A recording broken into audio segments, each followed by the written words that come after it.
겠습니다. 잘 되고 있습니다. 한 번 더 인사합니다. 새해 복 많이 받으세요.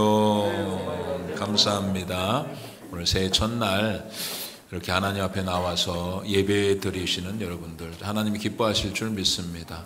어떤 목사님한테 이제 군 선교 사역하는 목사님한테 전화가 왔는데, 금요일 날 전화가 왔어요. 목사님 지금 차가 너무 많이 막혀가지고 이제 부대를 가야 되는데 갈 수가 없을 정도로 많은 사람들이 이제 해돋이를 보러 가는 것 같아요. 동해안으로, 강원도로, 속초로 가는 그런 행렬들이 굉장히 길었던, 아마 예수 믿는 사람들도 아마 해돋이를 보러 간 분들도 상당히 많을, 그리고 아마 그곳에서 유튜브로 예배를 드리지 않을까 하는 생각이 드는데, 여러분 새해 첫날은, 여러분 새해는 하나님 앞에 더욱더 가까이 하시고 예배에 힘쓰는 자들이 되기를 주의 이름으로 축원합니다. 인간의 목적은 하나님을 영화롭게 하는 것이고 그분을 영원토록 즐거워하는 것인데, 그 말하자면 하나님께 영광 돌리는 삶이 인간의 목적이라는 것입니다. 그것이 하나님께 영광을 돌리는 가장 결정체가 뭐냐면 예배입니다. 예배는 피조물인 인간이 창조주 하나님을 향해서 영광을 돌리는 행위이기 때문에 하나님께 영광 돌리는 가장 귀한 것은 예배예요. 예배를 안 드리면서 하나님께 영광 받으시옵소서 한다는 건 잘못된 것입니다. 그러므로 올 2023년도 한 해는 예배의 승리자들이 다 되시기를 주의 이름으로 축원합니다. 오늘 이 데살로니가전서를 통해서 여러분 또 5장 말씀을 통해서 우리 같이 함께 은혜를 받기를 원합니다. 데살로니가전서는 저희가 수요일마다 계속해서 강해하며 설교를 했던 부분입니다. 이제 데살로니가 교회는 사실은 사도 바울이 잠깐 3주 동안 복음을 전한 교회입니다. 3주 동안 복음을 전하고 그리고 떠나갔어요. 왜냐하면 핍박 때문에. 이제는 유대인들이 사도 바울을 이제 잡아서 이제 죽이려고 쫓아와서, 그런 이제 피해서 베레아로 갔다가 고린도로 가고 이렇게 해서 이제 근데 3주 동안 이 데살로니가 교회에 말씀을 전했어요. 그 무슨 말씀이냐면 예수가 그리스도이시다. 예수가 우리를 십자가에 못 박혀 돌아가시고 다시 살아나셨다. 예수님은 다시 부활하신 예수님은 우리 가운데 다시 재림하실 것이다 라고 하는 이 핵심적인 복음의 내용을 그들에게 전했어요. 3주 동안 복음을 받아들인 그 교회가 예수를 믿는 거예요. 예수를 믿고 교회를 세우는 거예요. 그래서 이 데살로니가 교회가 교회 공동체로서 존재하며 지금 교회 신앙 공동체로 살아가는 거예요.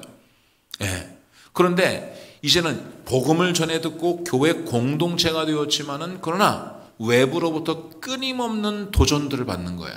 핍박과 환난과. 왜냐하면 사도 바울도 이 데살로니가 교회에서 복음 전하다가 쫓겨났으니까 그곳에서 복음을 가지고 교회 공동체를 이룬 이 공동체는 얼마나 힘들겠냐고요. 얼마나 환난이 있고 핍박이 있고 고통이 있는지 모릅니다. 그래서 이 공동체를 향해서 물론 여러 가지 이제 1장부터 4장까지 5장 이제 11절까지 쭉 권면의 말씀을 1장부터는 쭉 해서 칭찬 많이 합니다. 너희가 믿음의 역사와 사랑의 수고와 소망의 인내가 있는 줄을 내가 안다. 너희를 생각할 때마다 내가 감사하다. 너희는 마게도냐 유럽 전 지역에 많은 본을 보인, 정말 너희는 작은 교회지만 복음을 받아든 지 3주밖에 되지 않았지만 많은 교회보다 너희 교회가 더 본이 되고 정말 믿음으로 승리한 교회, 예수 그리스도의 재림을 소망하며 기다리는 교회, 너희 교회는 참으로 귀하다. 이런 이야기를 쭉 하는 것입니다. 그리고서 이제 4장에서는 계속해서 예수 그리스도가 다시 오신다. 예수 그리스도가 재림하신다. 하늘 소망을 가지고 믿음으로 승리하라는 이런 권면도 많이 했습니다.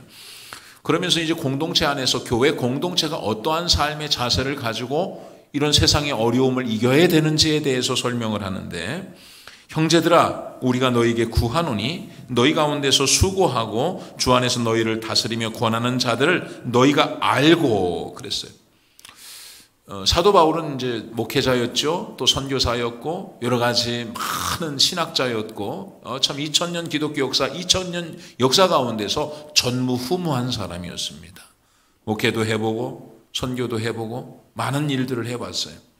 그러나 이제 교회 공동체가 말하자면 오늘 우리 사도 바울이 아마 우리 교회 부흥회를 하고 떠나갔는데 우리 교회를 향해서 오산 영락교회를 향해서 권면을 한다면 어떤 권면을 하냐? 오늘 이 본문의 말씀을 권면할 것이라는 겁니다. 왜냐하면 교회 공동체가 잘 이제 끝까지 견디고 승리하기 위해서는 이제 내가 너에게 구하노니 너희 가운데서 수고하고 주 안에서 너희를 다스리며 권하는 자들을 너희가 알며 그랬어요. 이 말은 뭐냐면 주님의 말씀을 가르치며 지도하는 분들을 존경하라는 것입니다. 여러분을 위해서 일하는 그들을 각별한 사랑으로 대해주라. 이게 쉬운 성경이 이렇게 말해요. 주님의 말씀을 가르치며 지도하는 분들을 존경하십시오. 여러분을 위해 일하는 그들을 각별한 사랑으로 존경하며 대해 주십시오. 그렇게 이야기하는 거예요. 공동체가 건강하고 공동체가 목적을 향해서 끝까지 견디고 이기고 승리하기 위해서는 그 공동체에 하나님이 허락하신 지도자를 각별히 대하고 존경하라는 것입니다. 그렇게 해야지 교회 공동체가, 여러분 세상에 가정이 잘 되기 위해서는 말이죠, 교회가 가르치는 게 아니라 부모를 공경하라는 이야기 많이 합니다. 예. 부모를 가정에서 야 너 아빠한테 함부로 대해도 괜찮아, 아빠가 때론 틀릴 수도 있어, 아빠 말이라고 다 들을 필요가 없어, 이런 게 아니죠. 가정에서 아빠의 가장의 권위가 없어진다고 한다면 그 가정은 문제가 있는 거죠. 엄마가 아버지를 막 함부로 대하고 막 그냥 비웃고 그렇다고 한다면 교회 공동체가 가정 공동체가 어떻게 되겠어요? 여러분 지금 교권이 다 무너졌잖아요. 예, 아이들이나 또 많은 언론이라든가 이런 데서 교사들의 인권, 교사들의 권위를 다 실추시켜 버렸어요. 예, 선생님은 꼰대 온다 하면서, 그러니까 아이들이 학교 안에서 무슨 교육이 제대로 되겠냐고요. 예, 이 나라가 여러분 이 지도자의 권위가 다 실추돼요.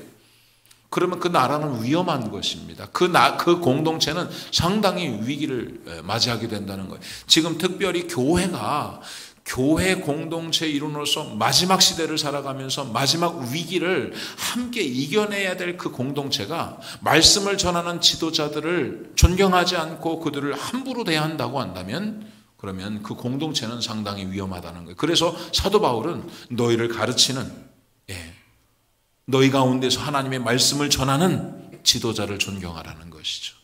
예. 여러분 록펠러 어머니 신앙교훈이 10가지의 계명이 있습니다. 록펠러가 신앙교육 자녀들을 향해서 늘 하나님 앞에 기도한 10가지의 기도가 있대요. 그 10가지 계명이 뭐냐면, 첫 번째가 뭐냐면 하나님을 친아버지 이상으로 여기게 하소서. 그래서 기도하는 거예요. 하나님 친아버지는 자녀들에게 다 해줄 수 없지만 하나님은 우리 인생의 모든 필요한 부분들을 다 채워줄 수 있단 말이죠. 예. 그렇기 때문에 하나님을 친아버지보다 그 이상으로 섬길 수 있도록 우리 자녀를 위해서 기도하는 거예요. 여러분 자녀를 위해서 그렇게 기도하십시오. 하나님을 나보다, 저는 제가 우리 어린 자녀들에게 항상 어렸을 때 질문했던 게 뭐냐면, 이 세상에 누가 가장 좋아? 그러면은 아빠 그래요. 아빠 엄마 그러는 거 아니야, 틀렸어. 이 세상에 누가 가장 좋아? 하나님. 그래, 하나님. 그러면 이제 자동으로 하나님, 두 번째 예수님, 세 번째 성령님 막 이렇게 나오는데 하나님. 아이들에게 어렸을 때부터 하나님을 가장 사랑하고 여러분 공경하고 존경할 수 있도록. 여러분 인간의 부모는 어느 날 떠나야 할 때가 있어요. 인간의 부모는 언젠가 자녀들의 만족을 채워줄 수가 없어요. 인생의 문제를 자녀가 안타까워하지만 그 부모가 눈물을 흘릴 뿐 자녀들에게 그 문제를 해결해 줄 수 없는 연약한 존재임을 깨달을 때가 있는 것이죠. 그렇기 때문에 하나님을 친아버지보다 더 귀하게 여기라고 이제 록펠러는 그렇게 어머니는 기도했다는 것입니다. 두 번째는 뭐냐면 목사님을 존경하며 섬기게 하여 우리 아들이 목사님을 존경하며 섬기게 하여 주시옵소서. 목사님과 좋은 관계를 통하여 하나님의 말씀을 듣고 깊이 깨달아 따르는 것은 축복의 길이기 때문에 그렇다는 것입니다. 예. 만약에 하나님의 말씀을 가르치는 목회자와 관계가 좋지 않고 단절된다고 한다면, 정말 여러분 목회자와의 관계가 여러분 껄끄럽고 좋지 않다고 한다면 하나님의 말씀을 잘 들을 수가 없는 거예요. 잘 안 들려요. 혹시라도 관계가 안 좋은 목사님이 나에 대해서 혹시 비판하는 설교를 하고 있는 거 아닌가? 설교 단위에서 이 말씀을 잘 받지 못하는 거예요. 그렇기 때문에 자녀를 위해서 너는 꼭 목사님을 존경하며 섬겨라. 그렇게 가르쳤다는 거예요. 세 번째는 주일 예배를 본교회에서 드리게 하여 주시옵소서. 어떠한 일이 있어도 주일 예배를 본교회에서 드리게 하소서. 네 번째는 11조의 주머니를 오른쪽에 따로 두게 하셔서 하나님의 것을 하나님께 드릴 수 있는 아이가 되게 해달라고 기도하고, 다섯 번째는 모든 사람과 다투지 않고 평화하게 하여 주시옵소서. 여섯 번째는 아침에 목표를 세우고 기도하게 하소서. 일곱 번째, 잠자리에 들기 전에 반성하고 기도하게 하소서. 여덟 번째는 아침에는 꼭 하나님의 말씀을 읽고 묵상하게 하여 주시옵소서. 아홉 번째는 남을 도울 수 있을 때 힘껏 남을 도울 수 있게 하여 주시옵소서. 열 번째는 예배 시간에는 항상 앞자리에 앉게 하여 주시옵소서. 앞자리에 앉는 것은 하나님의 말씀을 사모하는 마음이니 우리 아들이 항상 예배 시간에 앞자리에 앉아서 하나님의 말씀을 사모하게 하여 주시옵소서. 이게 이제 록펠러 어머니가 자녀를 위한 10가지 계명이었다는 것입니다. 여러분도 올 한 해는 이 10가지 계명을 잘 지켜보시고 자녀들을 위해서 그렇게 기도하셔서 자녀들 예수 안에 형통하기를 여러분 기도하시기를 바랍니다.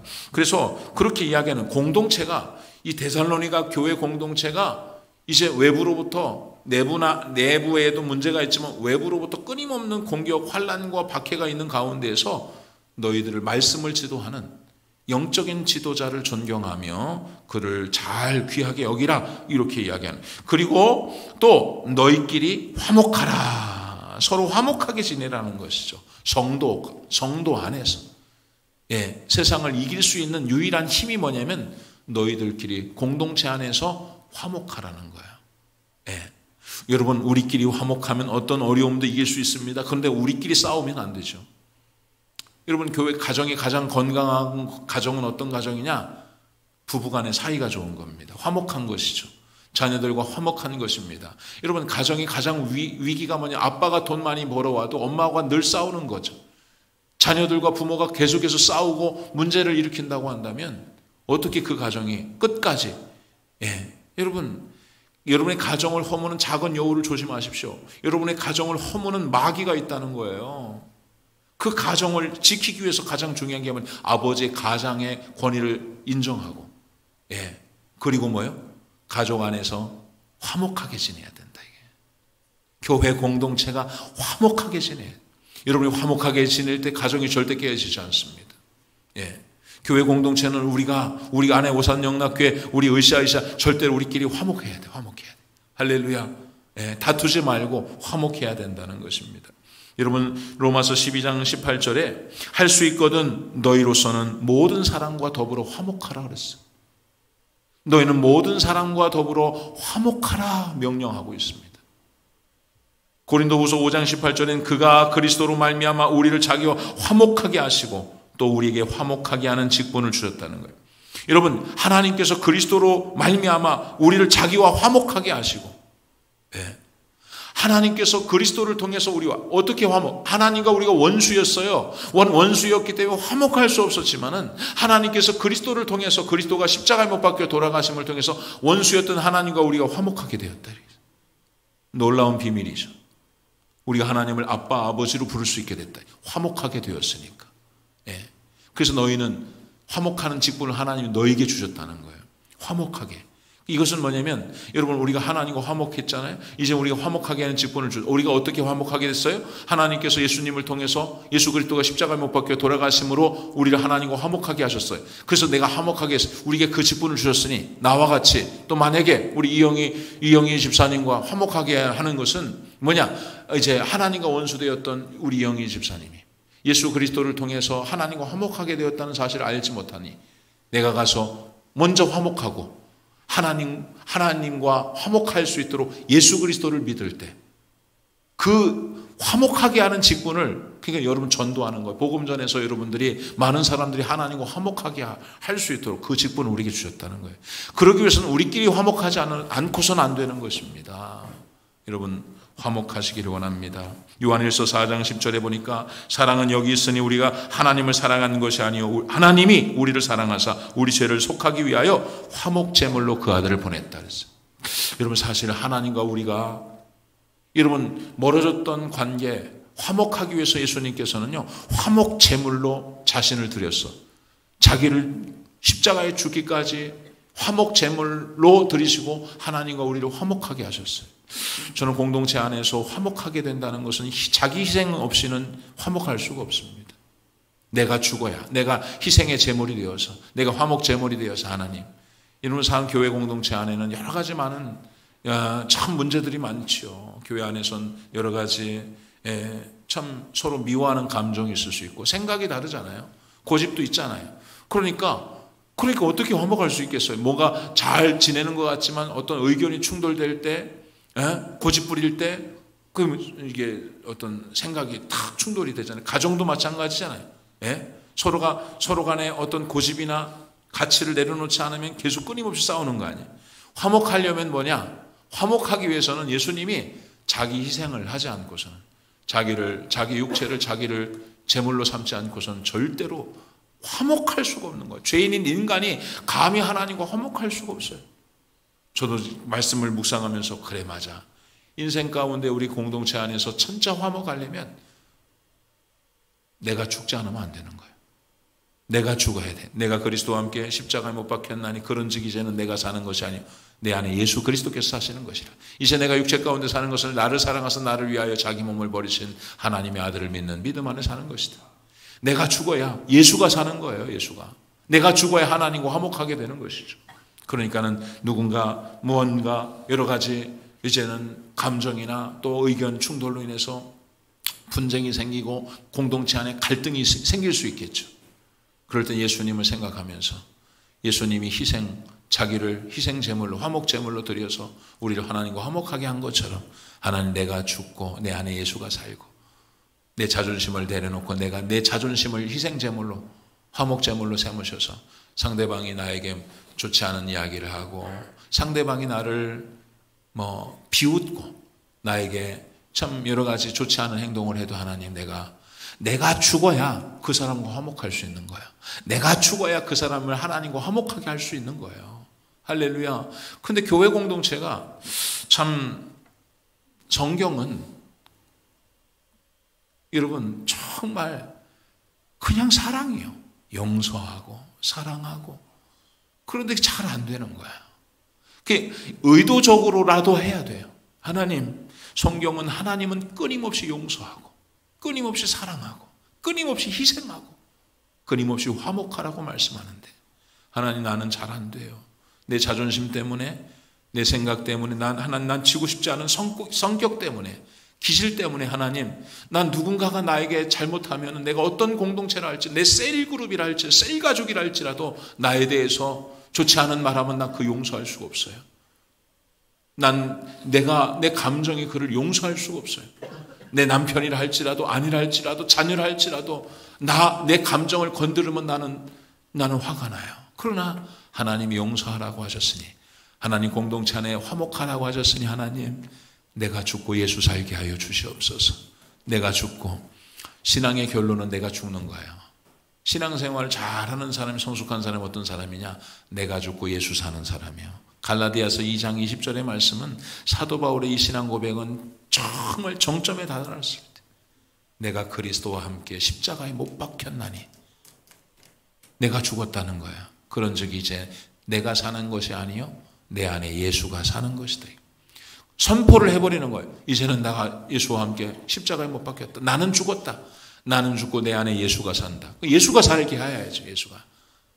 자꾸 내가 나오려고 하는데 주님 내 안에 예수가 살게 하여 주시. 예수님은 어떤 삶이냐? 나를 위해 십자가에 못 박혀 죽으신 분이야. 그러니까는 아내를 향해서 내가 예수가 되면 예수와 함께 내가 십자가에 못 박혀 내 안에 예수가 살면 예수님이 얼마나 우리를 사랑하지.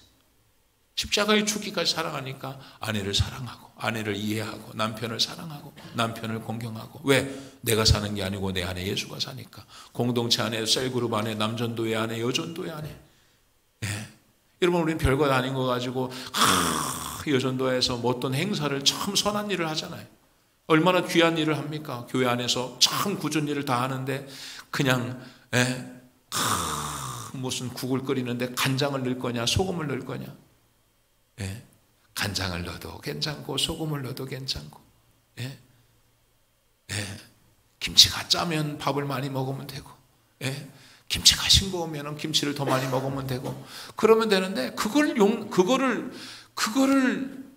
포기를 못하는 거야. 하나님, 난 다 참을 수 있어. 그러니까 우리가 다 그런 이야기 하잖아요. 예? 여러분, 여보, 내가 당신을 생명보다 당신을 더 사랑한다고, 죽기까지 사랑한다고. 남편이 고백합니다. 남편이 아내가 이야기합니다. 여보, 당신 나를 죽기까지 사랑하지 말고, 당신 죽으면 난 살 수가 없어. 당신 나 죽기까지 사랑하면 안 되고, 죽지 마. 나를 위해서 죽지 말고 나를 위해서 평생 설거지 좀 해줄 수 있어? 그러니까 남편이, 내가 당신을 위해서 죽을 수는 있어도 절대 설거지는 못 한다고. 절대로. 예. 그런 비슷한 이야기죠. 내가 예수님을 위해서 죽을 수 있어. 지난번에 목사님 강사가 왔잖아요. 예? 내가 예수님을 위해서 죽을 수 있는 손 들어보면 다 손을 드는데 새벽 기도는 못하고, 기도는 못하고. 예? 우리가 주님, 내가 다 주님을 위해서 내려놓지만, 다 주님 하지만 내가 하나님, 내가 교회 안에서 봉사하면서 내가 반찬 만들면서 내가 이 김치는 포기 못합니다. 소금 넣고 간장 넣는 거, 우리가 보면 공동체 안에서 작은 부분 때문에, 예, 서로 간에 마음이 상하고 아파하고, 여러분 화목하시기 바랍니다. 할렐루야. 예수의 마음을 가지고, 주님의 마음을, 왜냐하면 사도 바울이 깨닫는 거예요. 야, 공동체 뒤에서 보는 거, 고린도 교회에서 편지를 쓰는 것입니다. 데살로니가 교회요, 너희 지금까지 너희가 작은 교회지만 믿음의 역사가 있고 사랑의 수고가 있고 소망의 인내가 있는 교회, 모든 교회보다 본을 보인 교회요. 이 어려운 환난과 핍박과 어려운 가운데서 교회가, 공동체가 끝까지 이기려면 너희끼리 화목하라 이거예요. 너희끼리 화목하라 이거예요. 여러분, 우리끼리 행복합시다. 우리 교회가 우리끼리 화목해야지 우리가 우리 교회로부터 시작해서 여러분 세상을 향해서 복음을 전할 수 있는 것이죠. 우리끼리 맨날 지지고 볶고 싸우고, 야, 오산영락교회 갔더니 맨날 오산영락교회 갔더니 야, 집사파 권사파가 있어가지고 날마다 서로 못 잡아먹어가지고 안달이 나서, 그러면 교회는 생명이 끝나는 거예요. 예. 교회가 오산영락교회 목사파가 있고 장로파가 있다, 끝나는 거죠. 목사와 장로가 화목하지 않고 집사와 권사와 화목하지 않고 어떻게 하나님의 일을 이루어갈 수 있냐 이거예요. 사도 바울이 너희끼리 화목하라는 거예요. 오늘 오산영락교회 우리 성도님들 올 한 해는 더 화목하기를 주의 이름으로 축원합니다. 또 형제들에게 권면한다는 거예요. 게으른 자들을 권계하라는 것입니다. 게으른 자를 권계하라. 여러분, 이 게으른 자를 권계하라는 것은 그릇된 신앙관, 이 사실은 이 당시에 이제 참 얼마나 어려움을 많이 당하면서 신앙생활을 하다 보니까 주님이 오신다는 거예요. 주님이 오신다는 그 신앙관을 가지고서 그릇된 재림 신앙을 갖게 된 거예요. 사람들이. 그래가지고 이 사람들이 주님이 오신다는 이야기를 이제는 전해 듣고서, 맞아, 이제 어떤 면에서 보면은 비관론자들이 되는 거예요. 사실은 예수님을 믿는데 너무 고통이 오니까, 핍박이 오고 환난이 오니까 그냥 차라리 주님 빨리 오십시오. 주님 빨리 왔으면 좋겠습니다. 그냥 이 땅에 사는 것도 의미가 없고. 그러니까 이 사람들이 뭐냐면 일을 하지 않았어. 일을. 이 당시에 이 사람들이 재림신앙을 가지고 있었던 이 사람들이 일을 하지 않았단 말이에요. 그래서 게을러 일도 하지 않고서 그냥 누워서 주님의 재림만 기다렸다는 거예요. 예. 그래서 그릇된 신앙을 가지고 있는 이 게으른 사람들을 권계하라는 것은 현실 생활에 충실하지 않고 그릇된 재림 신앙을 가지고 잘못된 신앙관을 가지고 잘못되게 살고 있었다는 그런 사람들을 향해서 훈계하라는 거예요.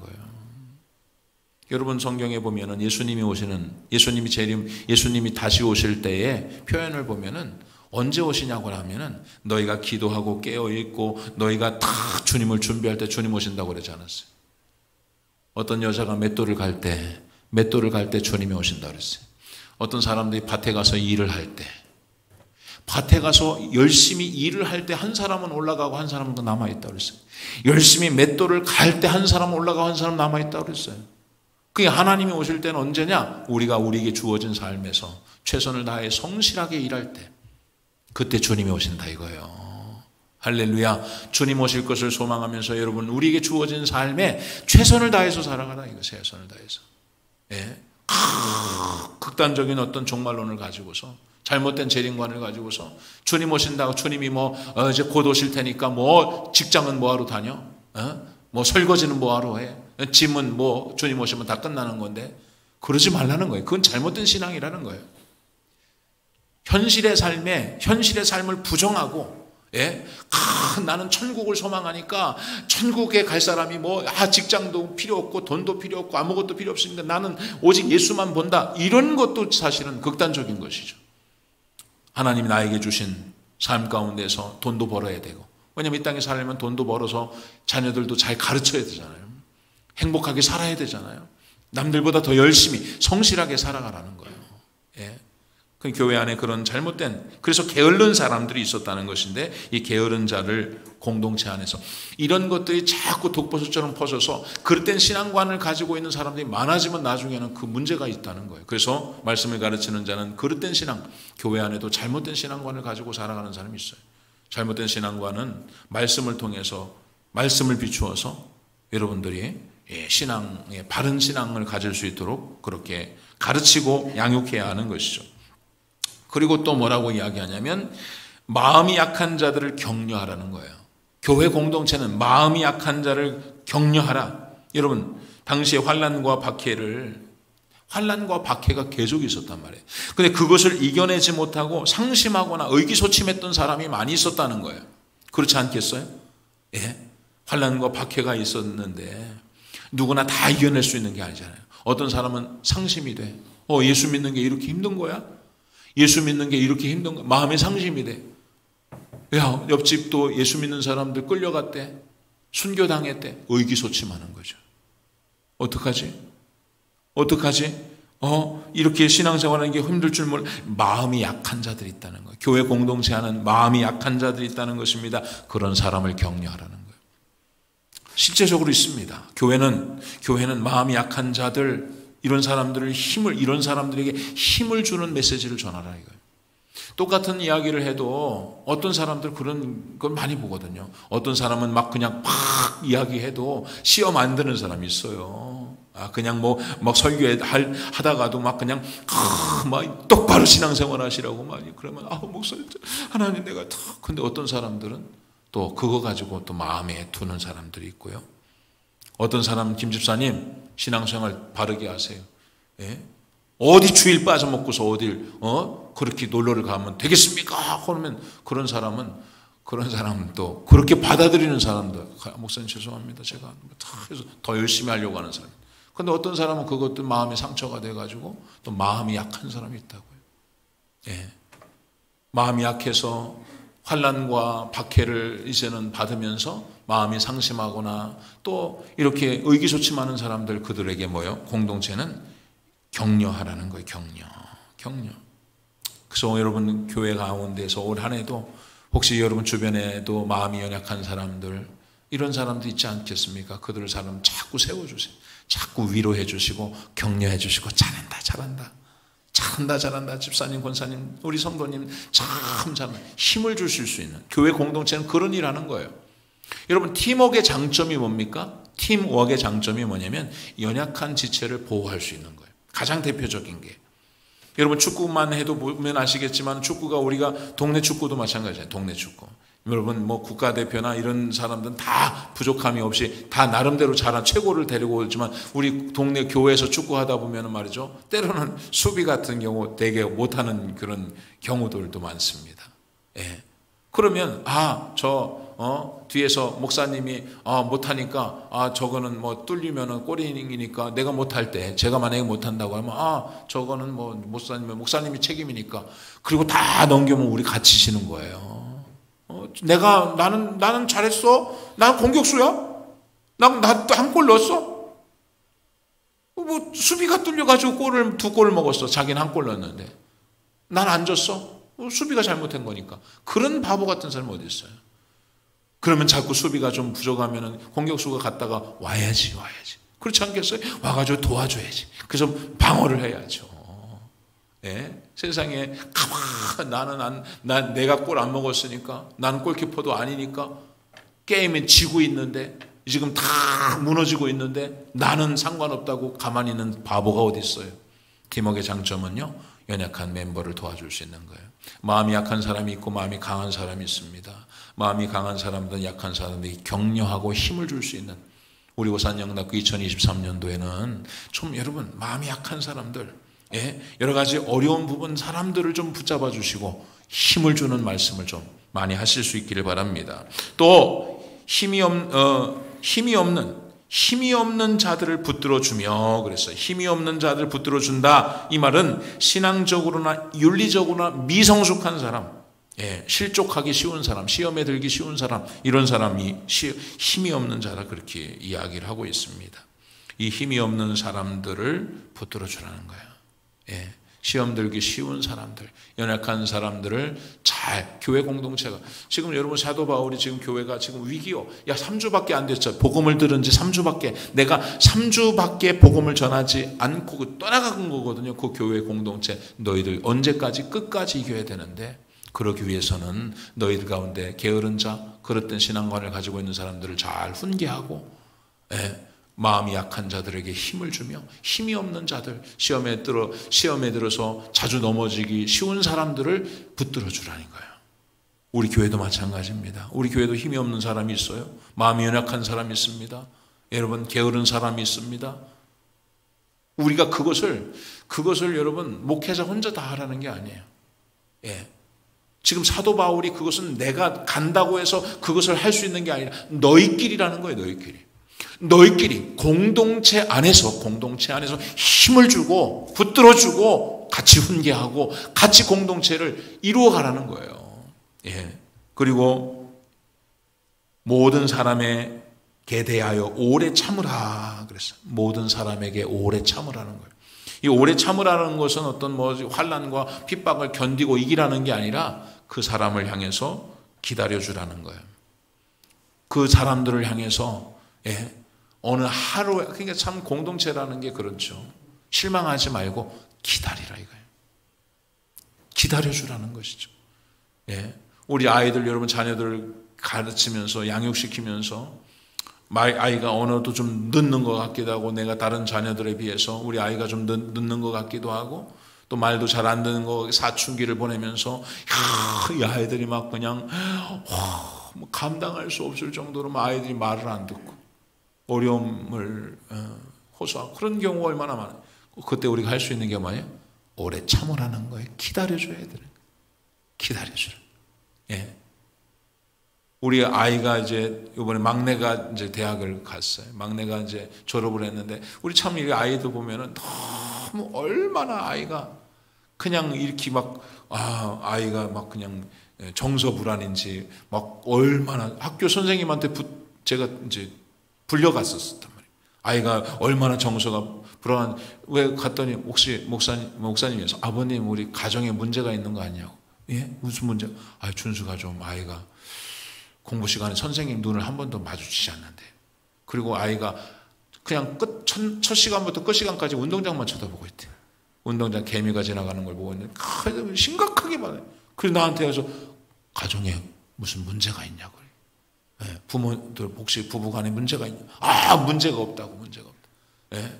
그리고 나서 또 게임 중독이 걸려가지고서 자가지고 검진을 했는데 애가 게임 중독이라고 그래가지고서 오산 시장에 있는 중독, 이런 이렇게 게임 중독 하는 애들 이게 하루에 한 달 동안 또 치료받는데, 또 교회 차 타고서 내려주고서 또 쉬러 오고 막 그렇게.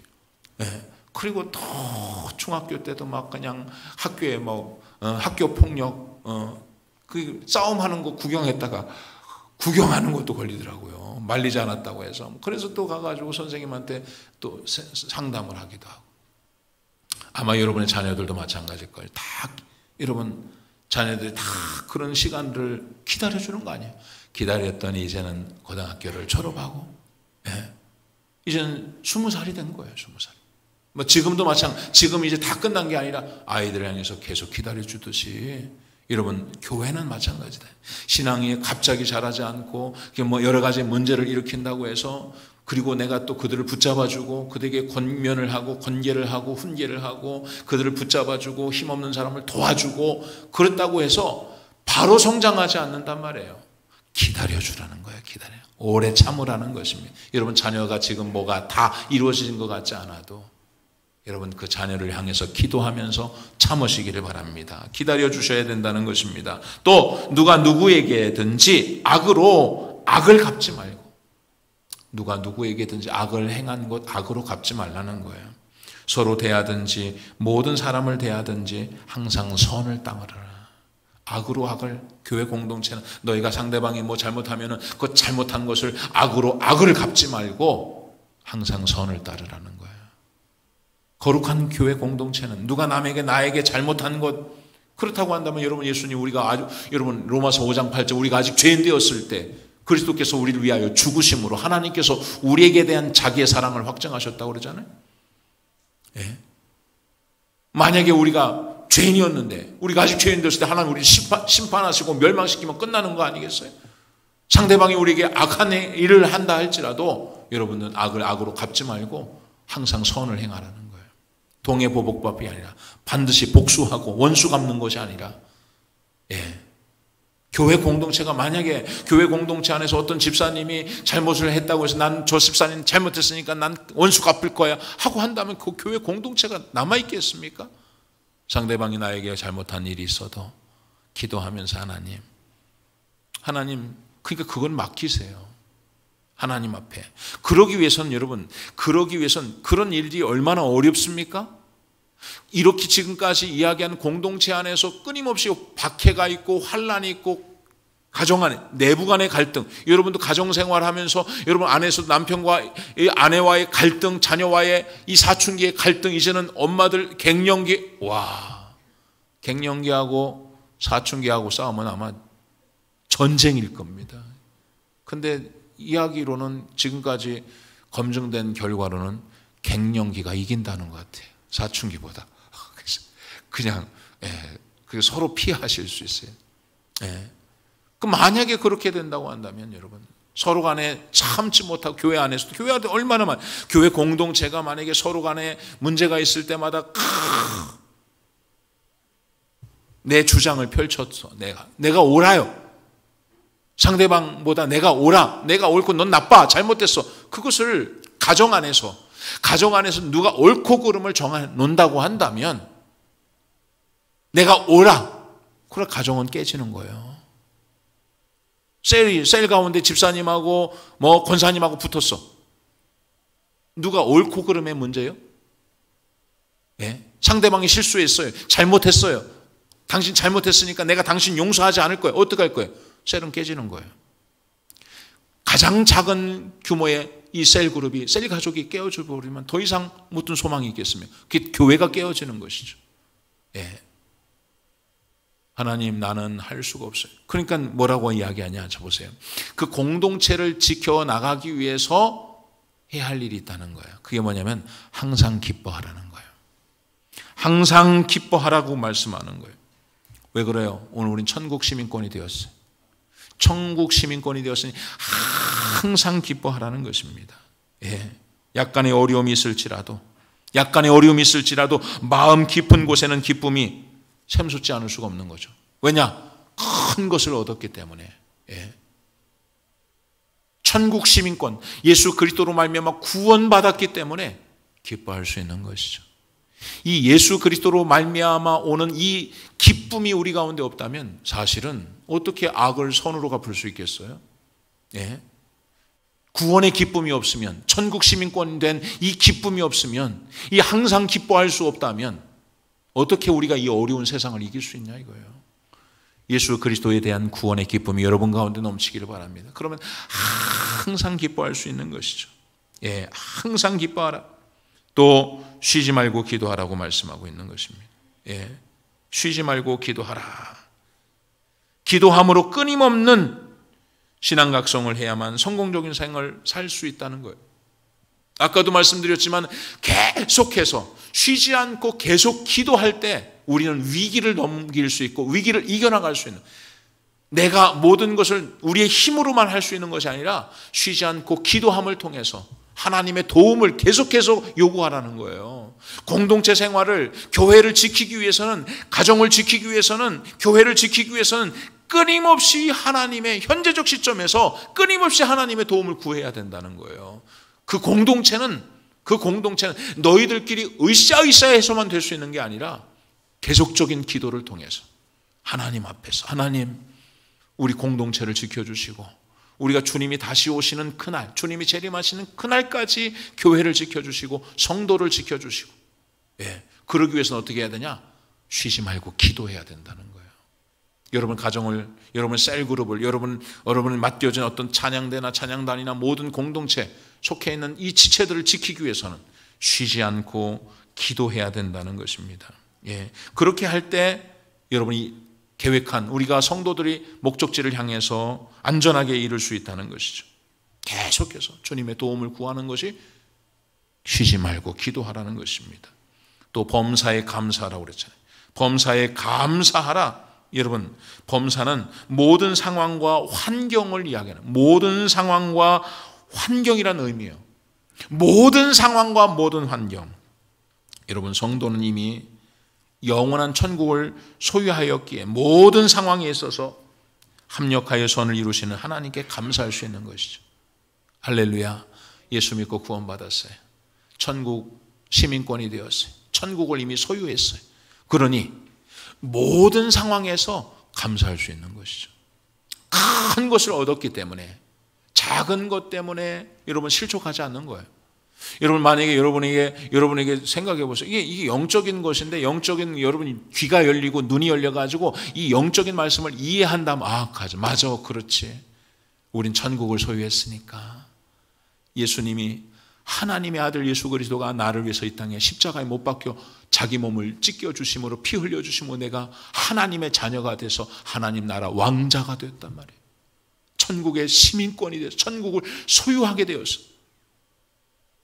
큰 것을 얻었단 말이에요. 여러분, 천국이요, 하나님의 나라예요. 나라. 그 땅이란 말이에요. 땅. 그 나라를, 지금 여러분 땅값이 얼마나 올랐어요? 천국은 얼마나 될까요? 천국은 아마 가치로는 우리 생각으로는 상상할 수 없는 거겠죠. 우리가 만약에 여러분이 1조를 얻었다. 여러분 땅을 사놨던, 1,000만 원짜리 땅을 사놨던 그 땅이 올라서 1조가 됐다. 1조가. 얼마나 기쁘고 얼마나 감사해요. 그런데 여러분이 뭔가 잘못된 곳에 1,000만 원을 투자했는데 1,000만 원을 다 잃어버렸어요. 그럼 어떻습니까? 감사해요, 안 감사해요? 감사하죠. 왜? 1,000만 원을 투자했는데 1조를 벌었어. 1조를 얻었으니 모든 상황과 모든 환경에서 감사할 수밖에 없는 것이죠. 큰 것을 얻었으니 작은 것은 잃어버린다 할지라도 그 작은 것 때문에 100원짜리 동전에서 주머니에 빵꾸가 나가지고 100원짜리가 떨어져서 없어졌어. 그것 때문에 낙심할 거예요? 그것 때문에 시험 들 거예요? 그것 때문에 문제가 그거밖에 없다고 한다. 내가 그거밖에는 소망이 없어. 내 100원짜리 이거 가지고 뭘 먹어야 되고, 이 100원 없으면 난 죽어. 100원 없으면 난 큰일 나. 근데 이 100원에 집착하고 있다면은 100원 때문에 아프고 100원 때문에 절망하고 100원 때문에 소망을 잃어버릴 수 있지만, 내게 1,000억이 생겼는데 100원 때문에 슬퍼할 사람이 어디 있냐고요. 이 범사는 모든 상황과 모든 환경인데 구원을 이룬 하나님의 백성이, 천국 시민권을 얻은 하나님의 자녀가 그러므로 모든 상황과 모든 환경에서 감사할 수 있게 된다는 거예요. 할렐루야. 모든 상황에서, 모든 환경에서 여러분이 감사할 수 있기를 바랍니다. 그럴 때 여러분, 지금 사도 바울은 이 데살로니가 교회를 향해서 그럴 때 공동체를 지켜나갈 수 있다. 데살로니가 교회, 내가 너에게 3주밖에 복음 전하지 않았지만 교회를 너희가 끝까지 완주하고 승리하기 위해서는 너희를 가르치는 자를 존경하고, 그리고 너희끼리 화목해라. 그릇된 신앙을 가진 사람들을 바르게 세워주고, 마음이 약한 자를 격려해줘. 마음이 약한 자들을 힘을 줘. 예수 믿는 것 때문에 당하는 핍박, 환난 때문에 낙심해 있고 소심해, 의기소침해 있는 자들을 힘을 주고, 힘이 없는 자, 믿음이 연약해서, 신앙이 연약해서 상처받고 시험에 빠지기 쉬운 사람에게 손을 붙잡아줘. 교회는 그런 곳이야. 그래서 그들을 세워가는 곳이야. 악을 행하는 자에게 악으로 갚지 말고 항상 선을 행하고, 그리고 하나님이 주신 구원의 기쁨을 가지고 항상 기뻐하고, 너희가 그 모든 일들을 건강하게 공동체를 지키고 하나님 나라 가는 그날까지 그 뜻을 이루기 위해서 쉬지 말고 기도하고, 모든 상황과 모든 환경에서 하나님의 자녀가 되고 구원의 감격을 가지고 감사하는 마음을 가지면, 지금은 핍박이 있고 지금은 환난이 있지만, 지금은 신앙생활하기가 굉장히 어려운 환경이지만 이길 수 있다는 거예요. 이것이, 그렇게 살아가는 것이 그리스도 예수 안에서 너희를 향하신 하나님의 뜻이라는 거예요. 그렇게 살아가는 것이 성도들을 격려하고 화목하게 지내고 힘을 주고 공동체 안에서 믿음으로 살며 기뻐하고 기도하고 감사하는 삶이 너희를 향한 하나님의 뜻이라는 거예요. 2023년도 여러분을 향한 하나님의 뜻이라는 것입니다. 그 뜻을 이루어가는 여러분 되기를 주의 이름으로 축원합니다. 기도하겠습니다. 말씀을 생각하면서 한번 기도합시다. 하나님, 우리 오산 영락교회 공동체를 지켜주시옵소서. 그러기 위해서 우리끼리 화목하게 하여 주시고, 하나님, 그릇된 신앙을 가진 자들을 하나님 바르게 하여 주시고, 마음이 약한 자를 도와주게 하시고, 힘없는 자를 손잡아주게 하여 주시옵소서. 아버지 하나님, 항상 기뻐하며 쉬지 않고 기도하고 범사에 감사하는 하나님의 뜻을 이루어가는 교회가 되게 하여 주시옵소서. 주여 한번 부르고 기도합니다.